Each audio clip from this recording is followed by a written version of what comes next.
അകന്ന് പോയോ?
ഈ റൂട്ടിൽ ഇവിടെ ഒന്നും ഇല്ല ചതാ. എന്നാൽ പിന്നെ അതാ കാണാൻ. അത് കാണാൻ വേണ്ടി അവിടെ ഇതില്ല. ഈ റൂട്ടിലാണ്. പിന്നെ പള്ളി കുറച്ച് ഏരിയ മാത്രം ജസ്റ്റ് കവർ ചെയ്യാൻ മാത്രമേ പോയിട്ട് ഞങ്ങൾ താഴെ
ദൈവമേ, അങ്ങേ ഞങ്ങൾക്ക് വേണ്ടി പ്രാർത്ഥിക്കുന്ന പരിശുദ്ധ കന്യകാമറിയത്തിന്റെയും സെബസ്ത്യാനോസിന്റെയും സുഹൃത്തുക്കൾ പരിഗണിച്ചുകൊണ്ട് ഞങ്ങളുടെ ആവശ്യങ്ങളെ ഞങ്ങളെ സഹായിക്കണമേ.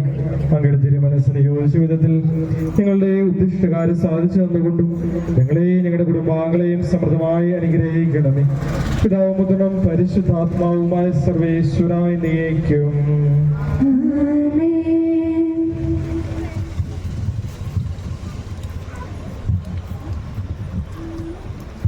എല്ലാവരും ഉള്ള സൗകര്യത്തിന് അഡ്ജസ്റ്റ് ചെയ്തിരിക്കുക. ഉടനെ വചനം പങ്കുവയ്ക്കാൻ വേണ്ടി ബഹുമാനപ്പെട്ട ജേക്കബ് മുക്കലഘട്ടച്ചന് നമ്മൾ സംസാരിക്കുന്നത്.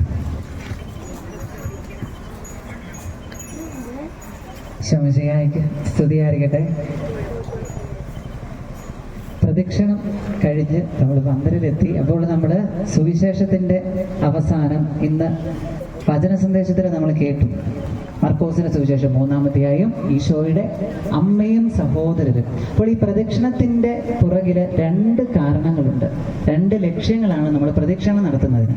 ഒന്നാമത്തെ ലക്ഷ്യം സാക്ഷ്യം നൽകുക. ജനത്തിന് മുഴുവൻ കർത്താവ് ഏകരക്ഷകനാണ്, ഓൺലി വൺ ഗോഡ്, ഈശോ മാത്രമേ ഉള്ളൂ എന്നുള്ള ബോധ്യം ജനത്തിന്റെ മുൻപിൽ മുഴുവൻ അവതരിപ്പിക്കുക. രണ്ടാമത്തെ ലക്ഷ്യമാണ് ഏറ്റവും പ്രധാനപ്പെട്ടത്, ഈശോയെ സ്നേഹിക്കുക, ഈശോയോടുള്ള സ്നേഹം വെളിപ്പെടുത്തുക, കർത്താവിനെ എത്രമാത്രം സ്നേഹിക്കുന്നുണ്ട് എന്ന ബോധ്യം ലോകത്തിന്റെ മുൻപിൽ കാട്ടുക. അതോടൊപ്പം എൻ്റെ ഉള്ളിൽ എൻ്റെ ഈശോയോടുള്ള സ്നേഹം കാട്ടിക്കൊടുക്കുക. സാമുവേലിന്റെ പുസ്തകം 1-ാം പുസ്തകം 4-ാം അധ്യായം, ഏലി എന്ന പുരോഹിതൻ, ഈ പുരോഹിതന് 2 മക്കൾ, ഫിനേഹാസും ഹാഫ്നിയും. അപ്പോൾ 2 മക്കൾ, ഏലി പുരോഹിതൻ, ഒരു വലിയ യുദ്ധം നടക്കുകയാണ് ഇസ്രായേൽ ജനവും ഫിലിസ്തീനും തമ്മിൽ. അപ്പോൾ കർത്താവിൻ്റെ ഹിതമാരായാതെ, ഈശോയോട് ചോദിക്കാതെ, ദൈവത്തോട് ഹിതമാരായാതെ അവർ കർത്താവിൻ്റെ പേടകം വഹിച്ചുകൊണ്ട് ഒരു പ്രദക്ഷിണമായിട്ട് കൊണ്ടുപോവുകയാണ്. ഹിതമാരായാതെ ഈ പ്രദക്ഷിണം ഞങ്ങൾ നടത്തണമോ എന്ന് ചോദിക്കാതെ ഒരു വലിയ യുദ്ധ കോലാഹലത്തിലേക്ക് കർത്താവിൻ്റെ പേടകം വഹിച്ചു കൊണ്ടുപോവുകയാണ്. ചോദിച്ചില്ല ഞങ്ങളിത് ചെയ്യണമോ എന്ന്. കൊണ്ടുപോയി പേടകം അവർ പിടിച്ചെടുത്തു എന്ന് വചനം പറഞ്ഞു വയ്ക്കുന്നു. പിന്നീട് ഈ പേടകം പിടിച്ചെടുക്കുന്ന സമയത്ത് ഹോഫ്നിയും ഫിനേഹാസും മരണപ്പെട്ടു. ഏലി എന്ന പുരോഹിതൻ ഇതറിഞ്ഞ്, പേടകം നഷ്ടപ്പെട്ടു, മക്കൾ മരിച്ചു എന്നറിഞ്ഞ് വൃദ്ധനായ ഏലി എന്ന പുരോഹിതൻ കഴുത്തൊടിഞ്ഞ് മരിച്ചു എന്ന് വചനം പറഞ്ഞു വെക്കുന്നു.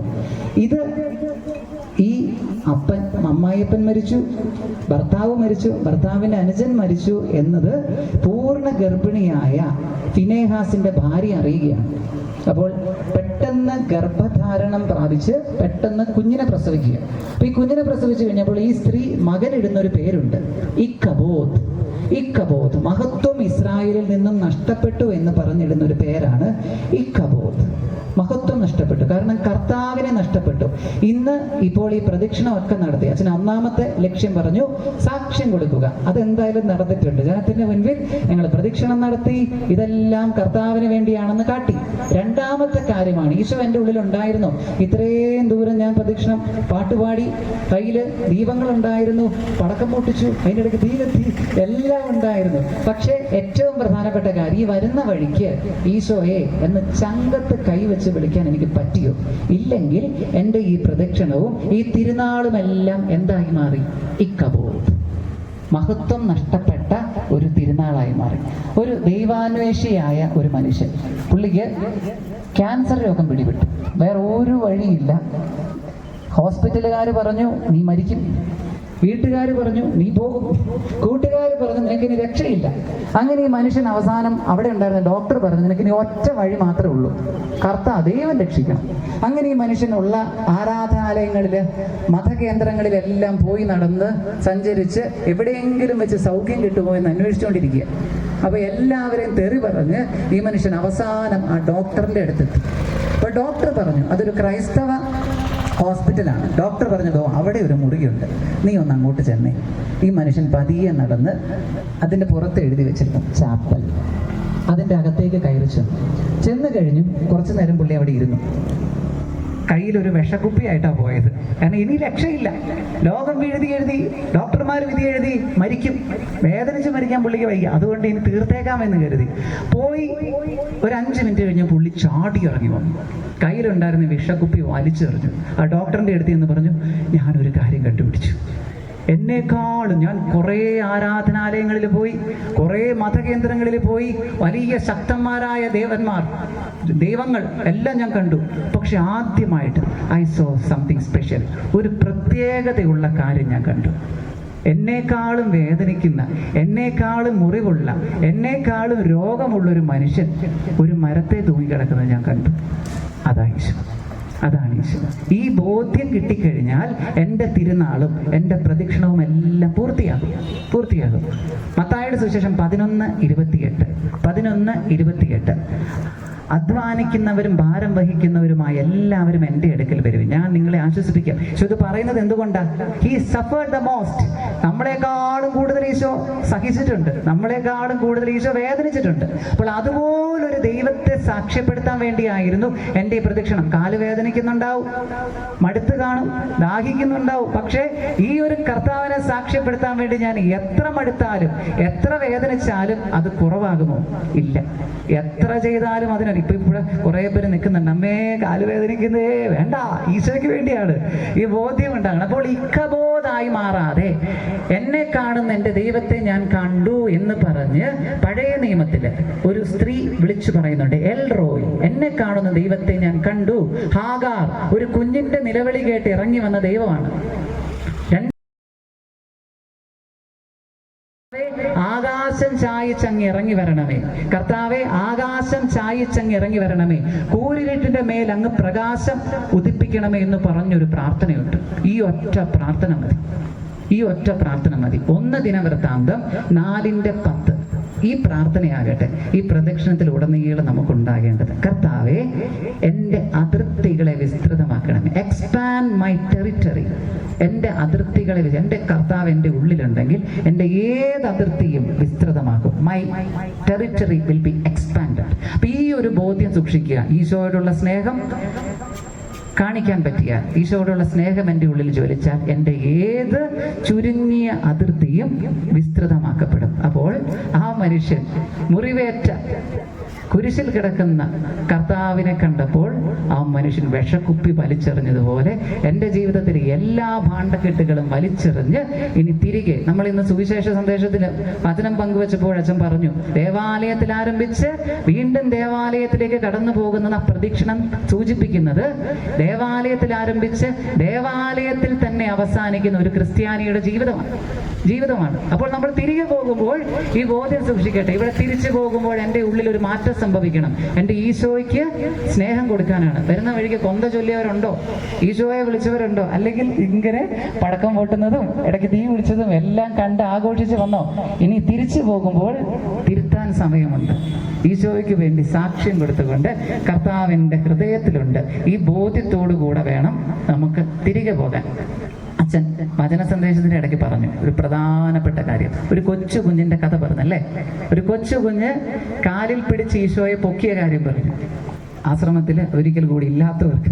അപ്പോൾ ആശ്രമത്തിൽ ക്രിസ്മസിന്റെ തലേ ദിവസം രാത്രി മനോഹരമായിട്ട് ഈശോയെ ഒരുക്കി വെച്ചിരിക്കുകയാണ്. ഈശോയുടെ നല്ല തിരുവോസ്തി പോലെ ഈശോയ്ക്ക് വേണ്ടിയുള്ള പുൽക്കുട്ട് പള്ളിയിൽ ഉണ്ടാക്കി വെച്ചു. അപ്പം ഒരപ്പൻ, ഒരമ്മ, 2 കുഞ്ഞുങ്ങൾ നടന്നു വന്നു.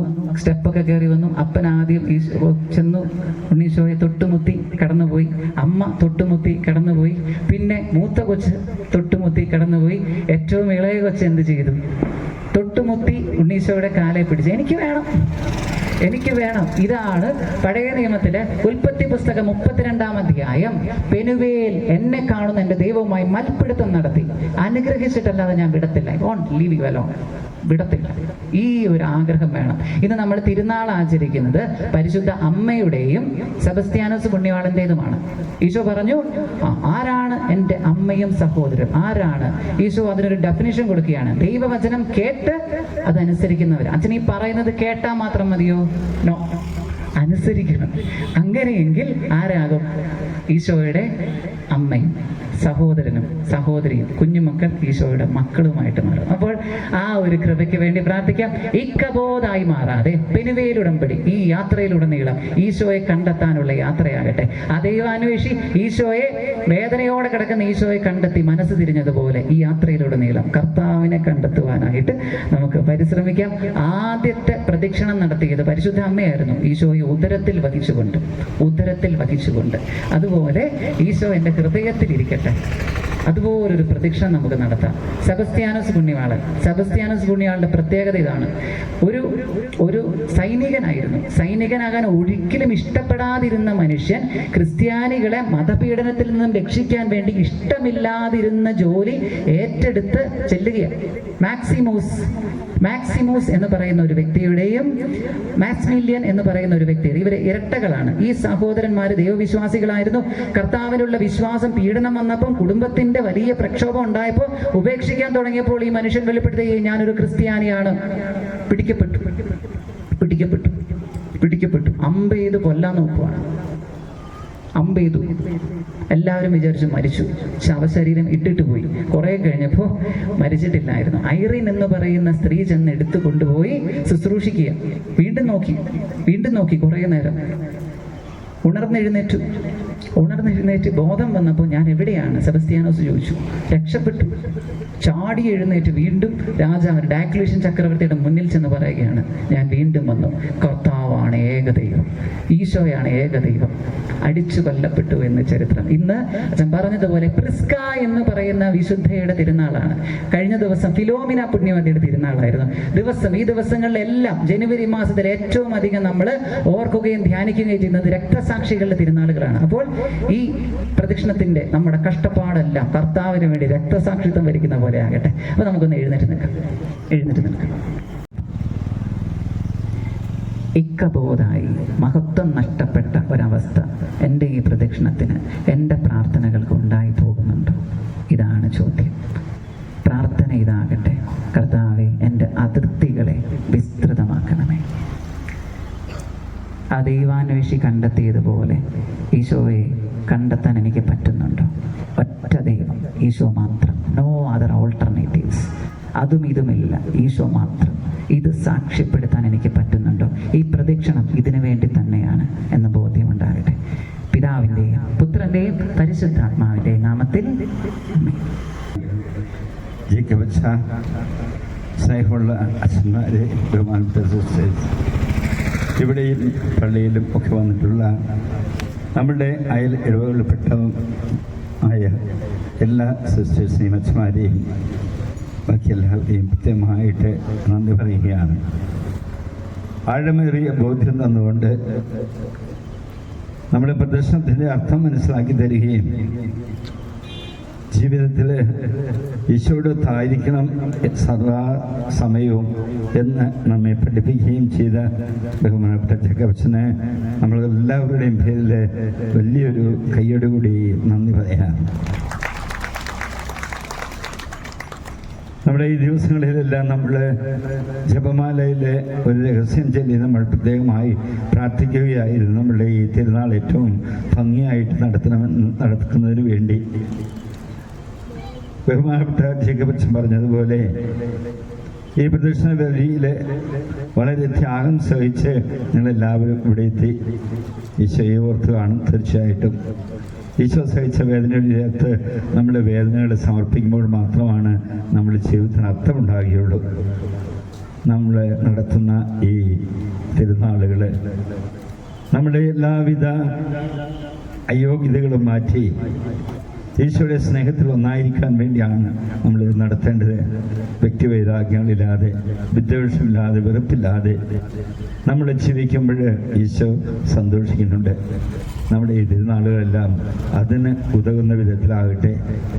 അച്ഛൻ പറഞ്ഞതുപോലെ നമ്മുടെ മനസ്സിൻ്റെ എല്ലാ അസ്വസ്ഥതകളും പ്രയാസങ്ങളും മറ്റുള്ളവരുള്ള വിഷമങ്ങളും എല്ലാം ഈശോയെ പ്രതി മാറ്റിവെച്ചുകൊണ്ട് എല്ലാവരും പരസ്പരം സ്നേഹിക്കുന്ന യേശു സ്നേഹിച്ചതുപോലെ കളങ്കമില്ലാതെ സ്നേഹിക്കുന്ന ദൈവമക്കളായി തീരാൻ നമുക്ക് പ്രത്യേകമായി പ്രാർത്ഥിക്കാം.